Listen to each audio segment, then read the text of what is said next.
Hi, I'm Romain Jourdan. I am leading the Technical Evangelist group at Riverbed.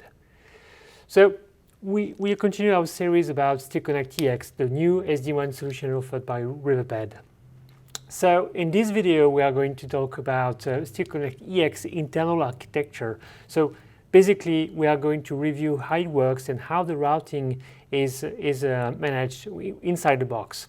So this is the appliance. So this appliance will be deployed in your data center, in your branch sites, in the cloud. So they have all the same architecture. In this particular example, we assume that we will have two uplinks, one MPLS and one Internet. So as you can see here, we have different VRs. So within this appliance, we are running with different virtual routers. We have virtual routers for the transport domain here. And for each transport domain, we have a specific VR. So this particular VR will be assigned to the Internet. This other VR will be assigned to manage the MPLS. And they manage the integration with the underlay, meaning that all the routing protocol with the underlay, with, for example, here on MPLS, we will connect with, we will peer here with a PE router on your MPLS cloud.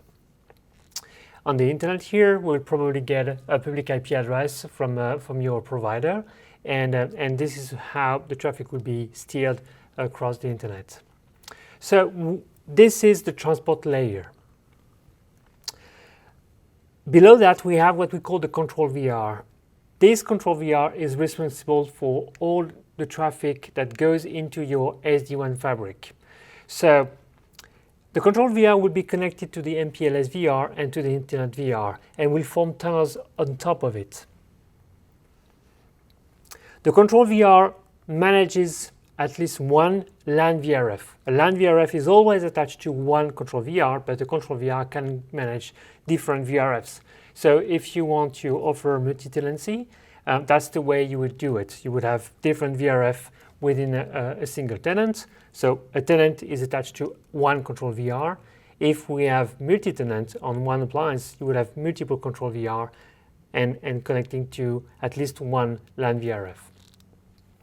The LAN VRF is your SD-WAN network. So that's the traffic that will be used by your, that will be generated by your users and will go into the SD-WAN fabric from there. So there are different ways for us to manipulate this traffic. We can go directly from the LAN VRF into the control VR to send traffic, and then the traffic from the control VR will be sent across the overlay network. Or we could eventually, connect the LAN VRF directly with the MPLS VR here, so the traffic is propagated into the underlay. We will discuss that more in details in the following video about the Brownfield integration. What you need to know here about that is that the transport VR are responsible for establishing VXLAN tunnels between the different sites. On top of that, we are going to create another layer of overlay, which we call the Ipsec Tunnels. And so the Ipsec Tunnels will be encapsulated into VXLAN, and the Ipsec Tunnel would be